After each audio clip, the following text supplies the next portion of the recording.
Le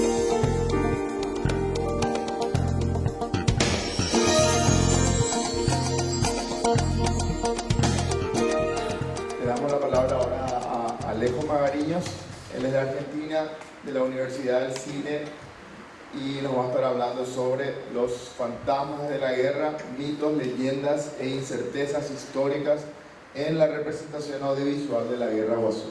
Hace muchas horas que están con la atención dedicada, se los agradezco. Bueno, cuando me invitaron a participar de este encuentro, les agradezco a Carlos, a Julio y a la Secretaría por la invitación. También, como Ana tenía dos caminos que tomar, podía elegir algunas obras específicas o, por otro lado, podía, que es lo que termina siendo, tratar de ver cuáles eran las cosas que existían y que se habían hecho en los distintos países que participaron del conflicto, porque en las primeras búsquedas no encontré ningún corpus organizado, es decir, había sí algunas películas que se destacaban y otras que realmente no estaban ni mencionadas. Y incluso lo que más me llamó la atención es que no había ningún estudio cruzado entre los distintos países. Entonces, por un lado, encaré esta investigación con la misma metodología con la que encaré un libro que publiqué recientemente aquí, que se llama La Cámara Sin Ley, que es una investigación sobre el cine paraguayo analizado a través del caso de Hamaca Paraguaya, que trata sobre otra guerra que enfrentó el Paraguay. Y lo primero que me surgió de esta segunda investigación para este encuentro son algunas reflexiones sobre la memoria, porque es siempre lo que sucede cuando uno encarga una investigación histórica de materiales audiovisuales, y esto va en relación a la mesa de patrimonio que va a haber mañana. El papel, como pudieron ver en la presentación de Ticio, se ha conservado todos estos años sin mucho problema, pero el material fílmico y el video e incluso el DVD son materiales muy volátiles y muy frágiles, se pierde muy fácilmente. Muchos materiales que sabemos que existían o existieron a través de la página de la Cinemateca Brasilera se han perdido, con lo cual solo nos queda un registro de que existió tal o cual material. Hay otros que todavía se conservan, pero son solo fragmentos. Y esto me hizo pensar mucho en la memoria, que, como decía Sebastián, tiene dos partes la imagen, ¿no? Tiene la parte de la imagen, de lo que percibimos a través de la retina, y tiene también lo que sería el hardware, la parte física. Y lo mismo pasa en nuestro cuerpo, ¿no? Tenemos la parte de las imágenes y los recuerdos, que es lo que nosotros procesamos, y por otro lado, algo que todavía la ciencia no entiende del todo es cómo se almacenan. Y las investigaciones más recientes hablan de, por un lado, un cerebro emocional que se alojaría en las redes neuronales del estómago, y recientemente las investigaciones de los últimos 15 años hablan mucho de una proteína que se llama ARC, que está alojada en las conexiones entre las neuronas.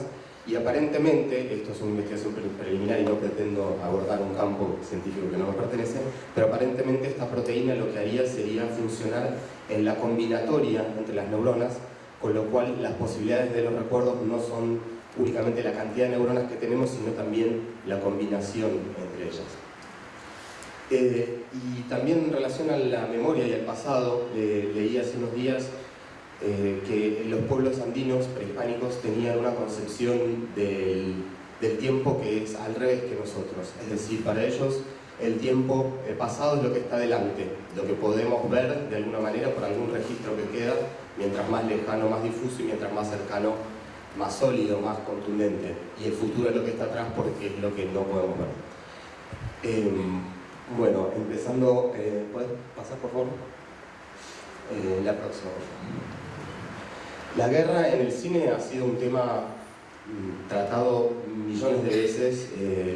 Si pensamos en la Segunda Guerra Mundial o en las guerras de la conquista del oeste, los ejemplos que encontramos son infinitos. Aquí una imagen de uno de los más conocidos, que es La Lista de Schindler, de Steven Spielberg, que fue un film que recaudó muchísimo. Y cuando hablamos de la Guerra Guazú, realmente no hay muchas películas que se destaquen ni por ser tan recordadas hoy en día, ni por haber llevado tanto público. La primera todavía está en debate, la que mencionaba Ana, Alma do Brasil, que ella corroboró que es de 1931 y no de 1932. Aparentemente no fue la primera. Según los registros de la Cinemateca Brasilera, hubo otra película anterior que se llamó algo así como la historia de los héroes de la guerra del Paraguay, que también fue lo que se llama una reactuación. En 1917 hubo como también militarmente generado un contenido de 10 minutos, creo, 20 minutos, donde se reproducía una escena de guerra. También en relación al tiempo, la Guerra de Iguazú sucedió antes de que se inventaran las cámaras de cine. El cine vino en 1895 recién. Lo que me resultó muy interesante es que en esa época, durante la Guerra de Iguazú, ya existían muchísimos dispositivos que ponían imágenes en movimiento, incluso dispositivos que proyectaban imágenes, y que existían en la Cuenca del Plata y en Brasil, en distintos lugares. Me parece interesante este juego porque si bien no existían las cámaras de cine, existía la fotografía y existían estos dispositivos que ponían la imagen en movimiento. Por otro lado, más adelante, cuando surge el cine surge, como dije, en 1895, los estados-nación, y esto lo analiza muy bien uno de los fundadores de la revista Cahiers du Cinéma, Michel Frodon, en su estudio de la proyección nacional, los estados, desde sus orígenes, los estados-nación modernos, tomaron al cine como una herramienta de construcción de imagen estatal. Es decir, lo que él dice es que el mismo mecanismo de proyección que utiliza el cine lo utiliza también el Estado con las mentes de las personas, y hace referencia al trabajo de Anderson sobre las comunidades imaginadas. Los estados existen en tanto y en cuanto todos sus miembros imaginen que existen, ¿no? Las fronteras no existen, simplemente existen porque nos imaginamos que existen. Próximo, por favor. Bueno, como siempre, la investigación de archivo siempre es lo no encontrado. Cuando tratamos de buscar material fílmico antes del 30, en general es muy difícil dar con algo. Sí supe que en la Cinemateca Brasilera están estos distintos fragmentos, no solo el largometraje que mencionaba, sino distintos fragmentos de actuaciones militares, que habría que ver si se pueden acceder. Próxima, por favor. Próxima, el film Alma de Brasil. Yo quizás con el error de no tener los datos con los que contaba Ana, pensé que por ser en 1932 este film Alma de Brasil había sido inspirado por la Guerra del Chaco, que se había desatado en otra frontera del Paraguay en ese mismo año. Aparentemente no fue así, pero es interesante que la Guerra del Chaco, que es otra guerra que se enmarca en el mismo proceso de las fronteras de los estados de Sudamérica, sí existían las cámaras de cine y sí hay distintos registros de este conflicto. Próximo, por favor. Bueno, durante varios años después de Alma de Brasil no hubo nada registrable, notorio, otra vez quizás materiales perdidos, y sí tenemos dos films de la época de oro del cine industrial argentino. El primero es Su mejor alumno, de Lucas Demare, de 1944, que es una película hecha por artistas argentinos asociados, una productora de gran envergadura de la época, que es una superproducción en escala de de los esfuerzos y los recursos que se utilizaron para realizarla, y yo creo que es hasta el día de hoy la producción con mayor despliegue de recursos para la reconstrucción de una de las batallas. Aquí también aparece por primera vez, aquí pueden ver en el cuadro pequeño, es una de las obras de Cándido López, que fue utilizada para la reconstrucción del campo de batalla del campamento en el frente. También sigue habiendo una gran influencia militar. En esta película se necesitó de muchísimo apoyo del Ministerio de Guerra, que tenía muchos de los archivos y de los materiales y del conocimiento de cómo se podía realizar. Y también en este mismo marco de cine industrial, en 1959, Dubois dirige La sangre y la semilla, basada en un guión adaptado por Roa Bastos de una novela que creo que hoy en día sigue inédita, ¿verdad? Que sería interesante recuperar esa novela. La sangre y la semilla es una película, como decía Ana, que no hay mucho sobre las perspectivas de las mujeres. La sangre y la semilla justamente trata sobre una mujer que durante la fuga de Cerro Corá, se encuentra en un pueblo fantasma. Y aquí ya empezamos con los fantasmas. En Su mejor alumno, la película cierra con un fantasma. el hijo de Domingo Sarmiento muere en la batalla de Curupaytí y luego Sarmiento es nombrado presidente, electo presidente, y en la escena final de la película Sarmiento ve el fantasma de su hijo en el Senado. La sangre y la semilla, digamos, los protagonistas son salvados también por una suerte de fantasma.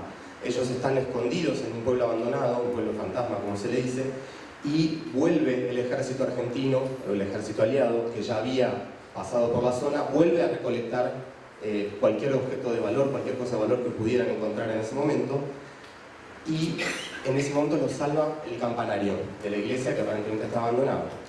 Y también me hizo reflexionar sobre las campanas, porque justamente en las cosas que leí sobre la guerra, no tenemos una información muy precisa me parece, pero sí leí que muchas de las campanas rotas o enteras fueron retiradas durante la guerra para construir cañones adicionales, como el Cristiano, que es uno muy famoso. Entonces también la figura del campanario y la campana hace un poco ese juego del fantasma, ¿no? De una cosa que no se sabe exactamente y quizás es una metáfora. El próximo, por favor. Luego vienen dos películas que me gustó poner en relación, que es Argentino hasta la muerte de 1971 y la famosa aquí en Paraguay Cerro Corá, y las dos tratan el nacionalismo de alguna manera. Argentino hasta la muerte, por su título, pareciera que es un film de propaganda, pero es todo lo contrario. Es una película que justamente lo que hace es, a través del protagonista, tratar de entender las vicisitudes justamente del nacionalismo. El protagonista se enamora de una paraguaya que vive en Corrientes, que es la que cede a la fuerza su casa para hacerla de hospital de campaña, y una escena muy memorable de la película es hacia el final, en un momento en el que hay mucha tensión, están el ejército aliado reunido en la casa de esta mujer, el protagonista y la mujer están enamorándose, y con la tensión de la previa de la batalla le piden al protagonista, que es Rosendo Rimotti Fraga, que es un cantante muy famoso, que cante una canción. Canta una canción sobre Artigas y una canción sobre un poco la unidad que tenían los pueblos latinoamericanos en el momento de la independencia. En ese momento, cuando él termina esa canción, están todos en un momento de euforia, y la protagonista empieza a cantar una canción sobre la desolación del Paraguay. Y ese momento también hace un juego entre los dos momentos históricos que se ponen en conflicto. Y por el otro lado, bueno, Cerro Corá es una película que ha sido analizada muchísimo. Me parece que tiene varias cosas destacables. Una también es la escala de su producción, el intento de reconstrucción histórica. También hablo de incertezas históricas. Muchas veces el cine o la literatura se basan o buscan más esos lugares donde no hay una definición tan clara de qué fue lo que sucedió, sino que esa intriga es un buen disparador. Próximo, por favor. Bueno, Guerra de Brasil también me gustó muchísimo. Es un documental que quizás es bisagra, cierra y abre unas épocas distintas. Es decir, hasta la llegada del video, el cine era un arte separado. Cuando empieza a llegar el video y la televisión, el cine pierde la exclusividad del medio audiovisual y se empieza a ver cada vez más cruces. Además, con la llegada de las nuevas tecnologías del video, esto cada vez se populariza más y ya no se habla de cine sino de audiovisual, a pesar de que el cine sigue ostentando de alguna manera el lugar del pensamiento y la reflexión dentro del audiovisual, ya no es el rey, digamos. Y esta película es una bisagra porque es una especie de pasticho postmoderno, incorpora, como decía Ana, dibujos, pinturas, fotografías, cuadros de Cándido López, cuadros brasileños e incluso dibujos que interviene para la película. Próximo, por favor. Bueno, desde que existe el cine hasta el 2000, no son muchos los ejemplos que encontramos de películas que tratan sobre la guerra. Y quizás después de este periodo que mencionaron, de 40 años de revisión historiográfica, llegan una época en la que se ponen de moda en el Río de la Plata y en Brasil novelas históricas, y son bestsellers. Entre ellas hay varias que fueron llevadas al cine. Más allá de esas novelas históricas que se transformaron en lo que se llama biopics, también hubo algunos documentales de autor y documentales de televisión que no existían hasta ese momento, que también son importantes. Próximo. Bueno, Neto Pérez Alma, que ya mencionó Ana. Tengo que nombrar otras dos, O Tempo y O Vento, que también ibas a destacar, y una figura que toca tangencialmente la guerra, el señor Mauá, la película Mauá o Imperador do Rei, que era un industrial brasileño que se oponía a la guerra. Después, O Globo llega a la Guerra de la Triple Alianza con un programa, un capítulo de una serie se llama Brava Gente, que es Gente Valiente, donde retrata figuras de la historia brasilera. Ana Neri fue la madre de la enfermería en Brasil, es otro personaje de mujer destacado, y es un telefilm de 1 hora con calidad televisiva de Globo, ¿no? Digamos, hay explosiones, hay fuego, caballos, toda una escala de producción y un lenguaje televisivo. Tenemos también, por otro lado, el primer ejemplo de Ultramar, que también es una docu-biopic, una mezcla sobre Elisa Lynch, que es realizado por la televisión irlandesa, aquí en Paraguay. Tenemos también Felicitas, la historia de Felicitas Guerrero, que es ya la segunda película que se hace sobre ella a raíz de una novela. Felicitas también es famosa antes de la novela por su fantasma. Ella murió de una forma trágica, con una vida, digamos, de novela trágica, y desde entonces en Barracas está la leyenda del fantasma que se pasea en pena. Y por otro lado, una película que trata sobre la posguerra, que es una de las pocas que encontré que trata el tema de la posguerra, se llama A Paixão de Jacobina, también es de Brasil, y trata la figura de una mujer mística que en el desolado Río Grande do Sul va captando gente para su religión mística. Próximo, por favor. Después tenemos dos documentales que me gusta poner en juego. El primero es Cándido López, Campos de Batalla, que es un film que ha sido muy tratado y que es ciertamente de los más interesantes que se han realizado. Y Contra Paraguay, estrenado este año en Argentina, que también es un documental más independiente. Cándido López es una coproducción argentino-paraguaya, Contra Paraguay es una producción argentina. Los dos son corales porque abordan las miradas de muchos historiadores, como decía Ana, muchos de ellos están aquí presentes y si no, estuvieron en otros congresos al respecto. Y su contribución es justamente esto de poner en juego muchas miradas sin que ninguna sea la única y la dominante, y da un espacio de reflexión al espectador, más allá de que tengan una mirada obviamente con su ideología y su perspectiva. El próximo, por favor. Por último, en Paraguay se han producido algunos films que retratan los mitos y leyendas de la posguerra, nuevamente los fantasmas. Próxima, por favor. Por un lado tenemos Felipe Canasto, que es una ficción de 2011 que narra un mito de un fantasma que llega para, digamos, no se lo puede ver, el que lo ve es cooptado por el fantasma. Después tenemos Latas Vacías, de Kevin Godoy, que es del 2014, si no me equivoco, y Oberaba, que son dos películas que tratan sobre el mito de la plata bubú, que es el dinero enterrado durante la guerra para que escape a la invasión. Los dos que tratan sobre la plata bubú tienen una perspectiva muy diferente. Latas Vacías es una ficción que, digamos, es un poco de ciencia ficción, donde la figura del fantasma acecha permanentemente al protagonista y a los que tratan de quedarse con el dinero que finalmente encuentran.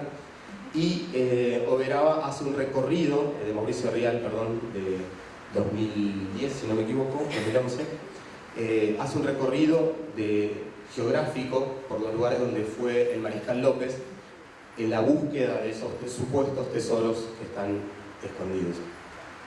Próximo, por favor.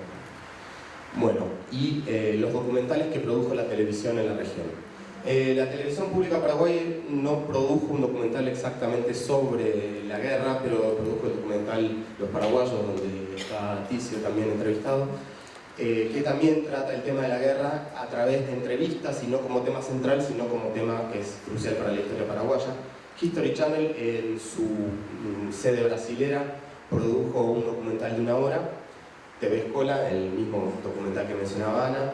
La televisión pública argentina produjo en 2014 El documental que me parece más abarcador y más completo son 4 misiones de 1 hora, que también utiliza técnicas mixtas, animación, mapas, pinturas, fotos, todo lo que tiene a la mano, muchas entrevistas también, y lo que hace es un relato de la guerra de principio a fin, y también lo que tiene al final, que lo diferencia de los otros documentales, es un poco un análisis de lo que vino después, de cuáles fueron las consecuencias en los 4 países, sobre todo para Paraguay, de la guerra. Canal Encuentro produjo en una serie sobre filosofía 4 episodios dedicados a las ideas que se debatían en torno a la Guerra Guazú, y por último un programa de Telefe dentro de, en realidad es un capítulo dentro del programa que se llama Algo habrán hecho por la historia argentina, producido por 4 cabezas, y es, digamos, quizás el menos contundente de todos estos.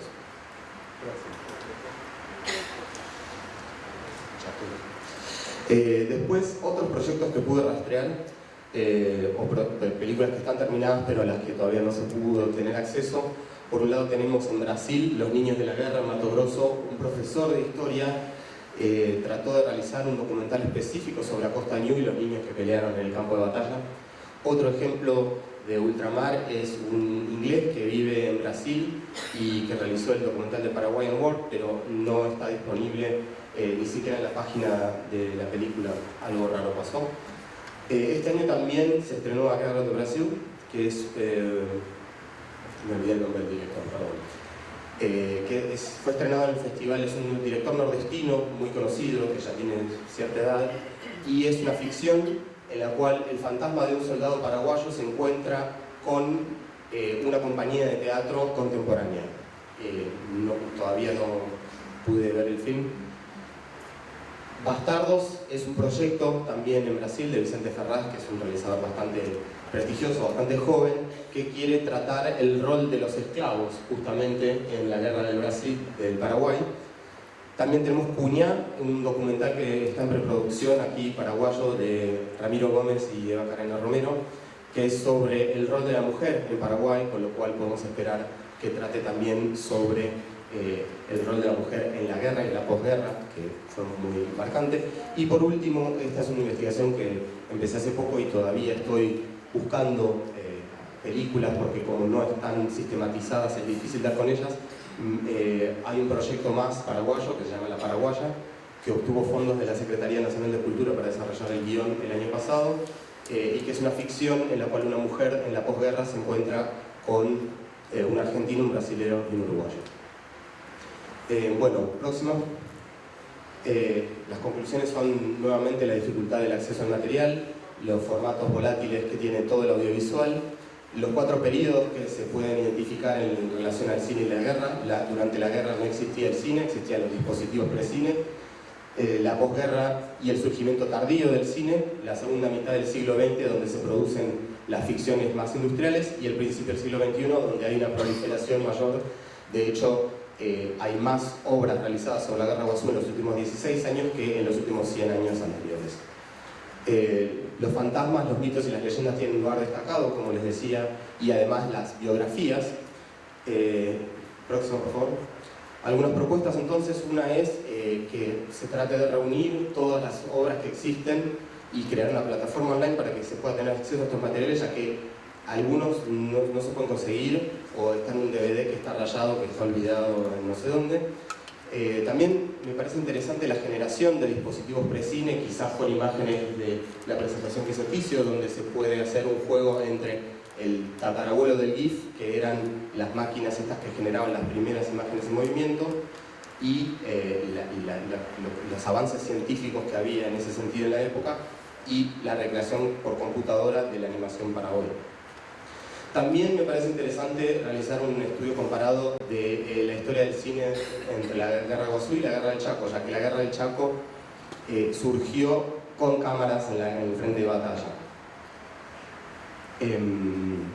Luego también, estudiando esto, encontré muchísimas obras de teatro que se realizaron sobre este tema, más que las películas son incluso, e inclusive se realizaban ya durante la guerra. En Argentina había una obra que se realizaba sobre la guerra durante la guerra. También, ya que hablamos de la recuperación de los espacios históricos y los museos y se busca un enfoque interdisciplinario, también, por lo que leí de la propuesta, el interés es integrar el circuito turístico, las reservas naturales y la historia. También se puede integrar los dispositivos pre-cine, las obras de teatro y una cosa que también me parece muy notoria es la reactuación, el reenactment. Es una técnica que en el mundo anglosajón se usa mucho, son celebraciones o conmemoraciones generalmente espontáneas de alguna asociación civil. La población, a través de una investigación histórica, busca representar batallas o conflictos específicos históricos con la población como actores. Y esto en Paraguay y en Mato Grosso sucede extrañamente, en paralelo al mundo sajón, que somos tan distintos, pero me parece que estaría bueno también pensar en cómo integrar esos eventos a través de las nuevas tecnologías a una conmemoración más importante, más